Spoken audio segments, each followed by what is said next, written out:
2-for-1 Jack, splat, just like that. Bringing you tons of information, that's where he's at. He goes around town covering topics you'd like to know. Well, that's what you get when you tune in to the 2-for-1 Jack Show.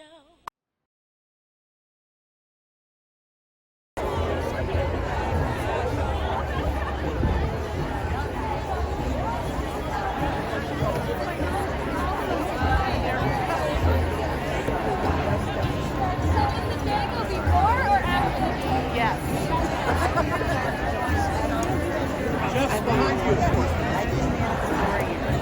But behind you here was. So I got very excited when I saw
Don't cut a dollar, dollar, dollar's what we need. Don't cut a dollar, dollar, dollar's what we need. We share our dollar story. Won't you share your dollar with me?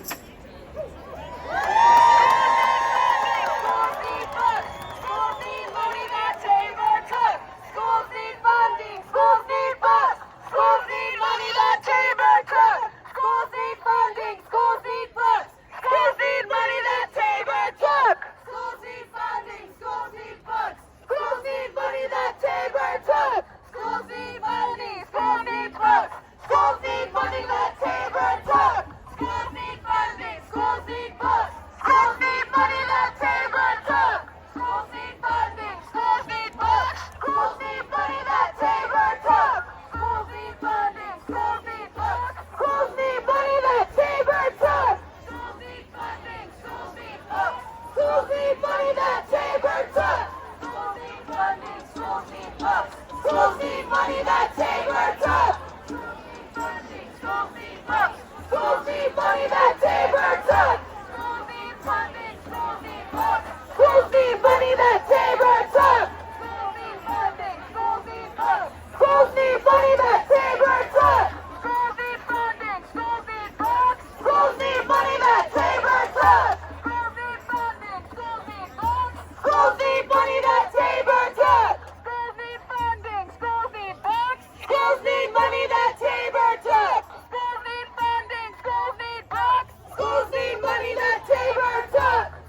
need books. Schools need money that Tabor took.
Again, one more time, you guys ooze cool.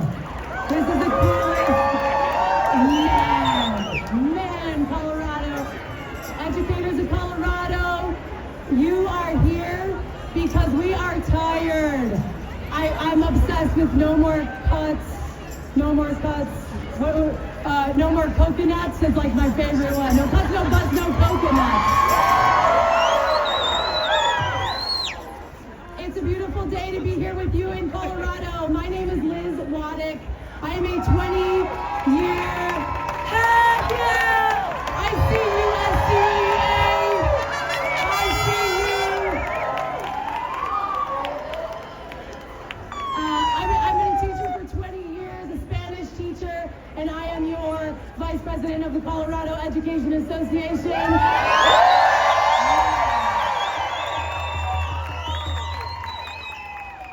I'm so glad to share this day with you, my union sisters, brothers, and siblings. Today, you are going to hear from your very own educators from the state of Colorado. I cannot wait till you hear from all these beautiful people. We are going to start today with a Spanish teacher from Summit County, Colorado.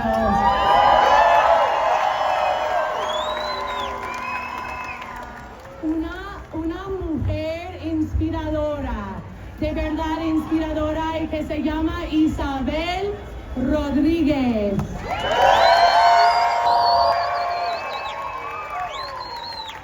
Buenas tardes, Colorado. El mensaje toca en inglés porque los que no quieren que escuchar hablan inglés. When I was a little girl, growing up here in Denver, just right down the road in the Sun Valley neighborhood, I told my mom, who is here with me today, when I grow up, I want to help people. And she said to me, well, in order to help people, you're going to have a lot of money. And I said, nah, I don't think so. I think I could figure out a way to do it without too much money. And when I was in college, during my work-study program with literacy course, where I worked with high school students who needed extra support, I figured out that the way to do that was to become a teacher. It doesn't have to be literally without money. As an immigrant from Mexico, a first-generation college graduate,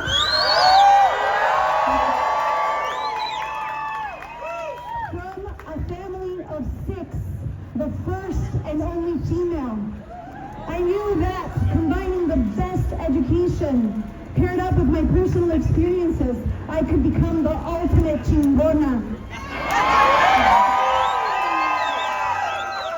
A badass educator who could truly make a difference by connecting with my students and my community in multiple ways to facilitate their learning from the brief moments that they spent with me. And that became my purpose. and I made it happen. Yet, certain careers in society and in the state come with very different benefits. In one of my master courses, I learned a story that I have adapted and want to share with you today. Imagine a child receiving a paper bag filled with materials to build their future based on the career they chose. Some get glitter and stickers. Others get pipe cleaners and beads. Some even get glue and diamonds. And some just a pair of scissors. In our careers as educators, I'm well aware that we have gotten the paper bag with just the scissors. And as a teacher, my materials to build our futures have always been limited. And in my years in Colorado since 1996, not much has changed. However, being the Mexican alchemist that I am, I have turned that paper bag into beautiful papel picado. Leaving an impact on my students and my communities in ways that go far beyond the classroom. I have taught second grade at a dual language school, given my biliteracy, bilingualism, and bicultural superpowers. To empower my students. And given my leadership skills, I have run a nonprofit, allowing me to step outside the classroom to serve on the board of education with grit and perseverance.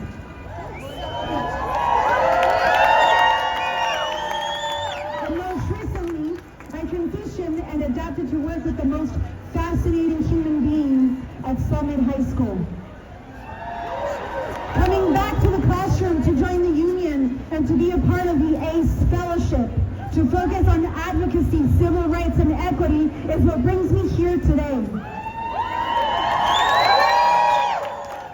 There is no doubt that I have built a successful life, that I have worked my butt off to get the best education that I can to give back to my community. Every day I go to work knowing that there's someone there waiting for me to tell me their story, to be heard, to feel seen, to feel safe and nurtured because they have a teacher with whom they can identify, connect, and feel valued and respected. We continue to say representation matters. Imagine if more educators looked like our students, if there were more teachers of color.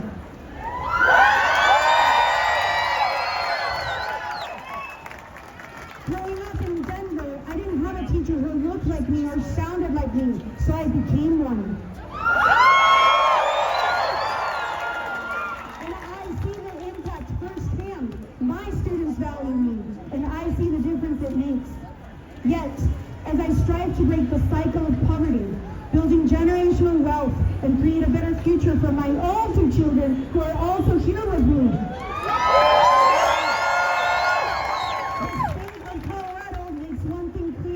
education is not going to be the path there. What I hear is that my career is not as valuable, not as worthy of the respect and support that it needs. And so I question, how much longer can I continue to work with just a pair of scissors? Working so hard and yet continuously getting the short end of the stick, not just for us as educators, but for all of our students. Why does my salary keep shrinking as I earn my master's degree, while I'm burdened with health insurance costs at $4,500 emergency room bill simply for being a woman?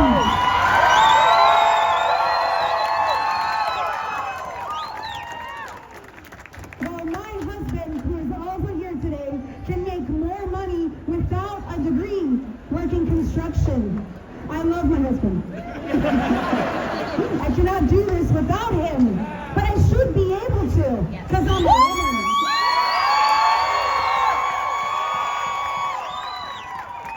I love my job that helps me fulfill my purpose. I love my students who continue to teach me. But as a first-generation Latina with a higher education, I know that I will continue to be an outlier, because what your decisions communicate is that if you have the opportunity to get a higher education, your best bet is to not go into education or to get out as soon as possible, to take our skills where they are best valued, to explore other careers. So then how do we support the future of our students? I need you to value all of our contributions as educators. I need you to value the difference that we make. And I need you to stop defunding education so that this career can be sustainable.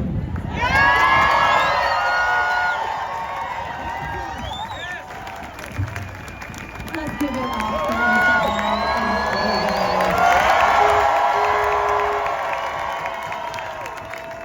What she forgot to tell you is that while she took her break from the classroom, her students called her back and asked her to come back and teach at the high school. Our next speaker is Melissa Gibson, the incoming Executive Director of the Colorado Association of School Executives. Hello, Colorado educators! All of us are here today to make our voices heard about why our state needs to protect public education funding and invest the money needed to make a difference for students. These conversations tend to get complicated and political, and they don't have to be. At the end of the day, this is about what kids need to succeed and thrive.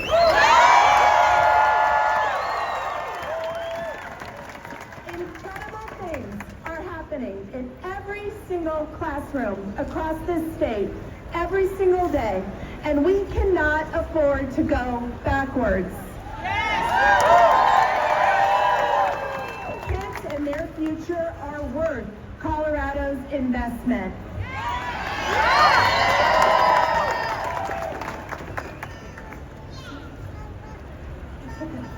Raise your hand if growing up you had a teacher who made a difference in your life. Teachers make a profound impact on the lives of students, and districts must be able to pay them a livable and competitive salary. That takes adequate funding. Now raise your hand if you had a time in school where you were struggling with something and you had a trusted adult there who supported you. Every student needs access to a school counselor or caring adult.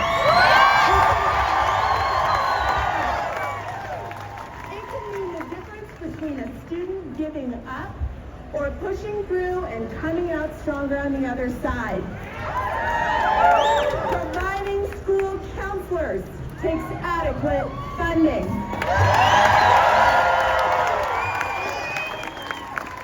Now, raise your hand if you felt safe at school and you knew that keeping you safe was the highest priority of every adult in that building. We face more safety and security challenges and threats at school than ever, and school districts need every tool available to protect students and staff. That takes adequate funding.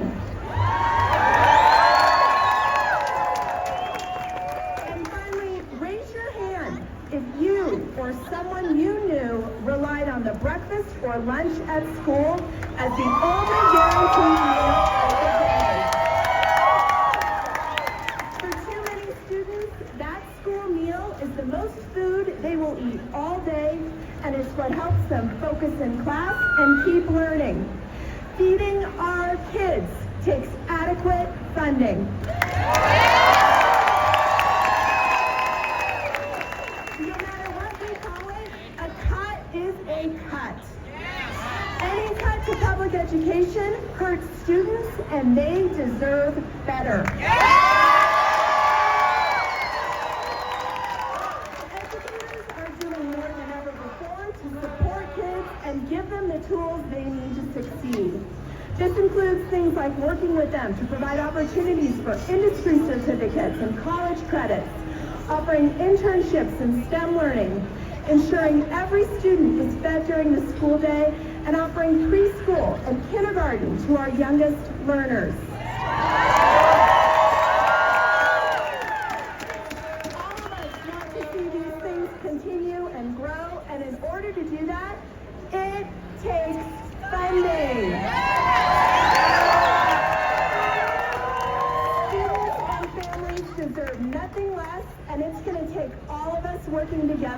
make sure that happens. Thank you.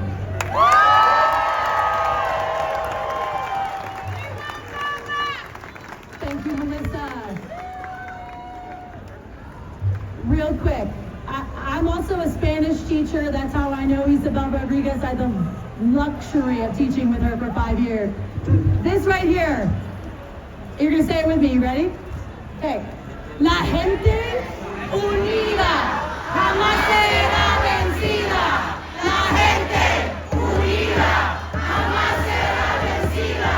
La gente unida jamás será vencida. La gente unida jamás será vencida. Okay, so that we all know, what does la gente mean? The people. Unida. United. Jamás será vencida. Oh, nice, yeah. Yeah, we'll never be defeated, but divided sounds way cooler in English because it rhymes. You ready? One more time. La gente unida jamás será vencida. La gente unida jamás será vencida.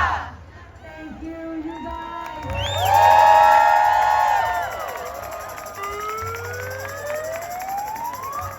Up next, you're gonna hear from Xander Kashim. He tried to tell me it was like cashew, and it's not. It's Kashim. And you're gonna hear from Xander. Xander is one of our very own CEA members and a member of Just Go Education Support Provision.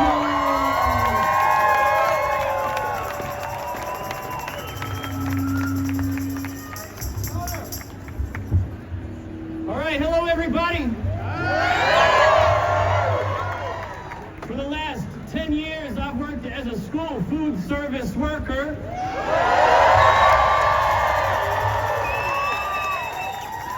And I've seen firsthand what cuts to education funding can do, not just to budgets, but to real people.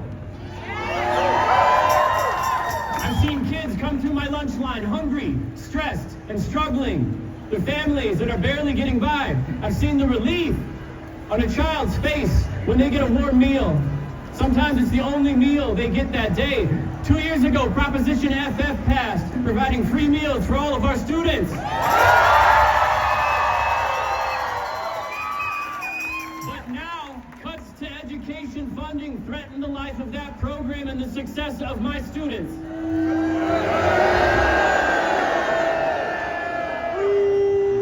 I've seen my coworkers struggling, having to work multiple jobs just to afford health care, having to suffer obscene levels of income inequality, wondering if they'll be next when the state makes cuts, because we all know when they cut our funding, ESPs are the first to go.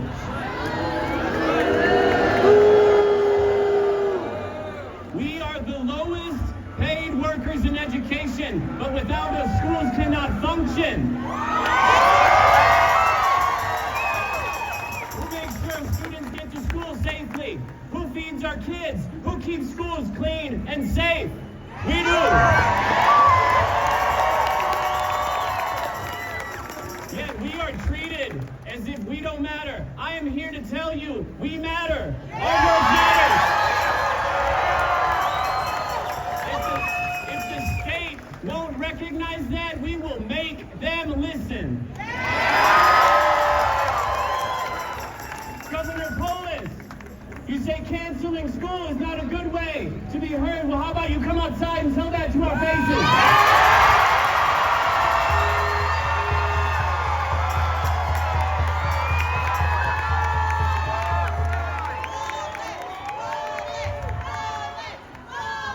You tell us to remember that nearly 70% of third graders can't read or do math on grade level. So how about instead of proposing cuts, you tax the fucking rich?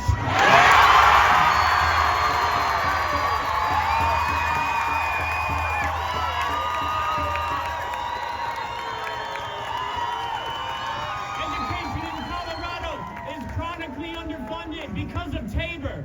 Every time there's a budget crisis, guess what happens? They tell us there's no money for education. The truth is, it's not that we we don't have enough. It's that too much of it is hoarded by the ultra-wealthy. While our schools are forced to stretch every dollar, while teachers and ESPs are working 2 or 3 jobs just to survive, while children go to school hungry, the wealthiest in our society continue to accumulate outrageous levels of wealth. Money they will never need. Money they will never spend and never put back into our communities.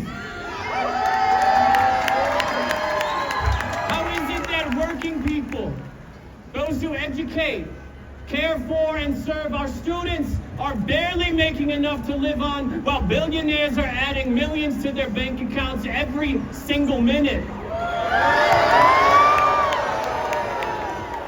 How is it that schools have to beg for funding while CEOs take home bonuses that could pay for every paraeducator in our state? So let's be real. This is not a funding issue. This is a justice issue.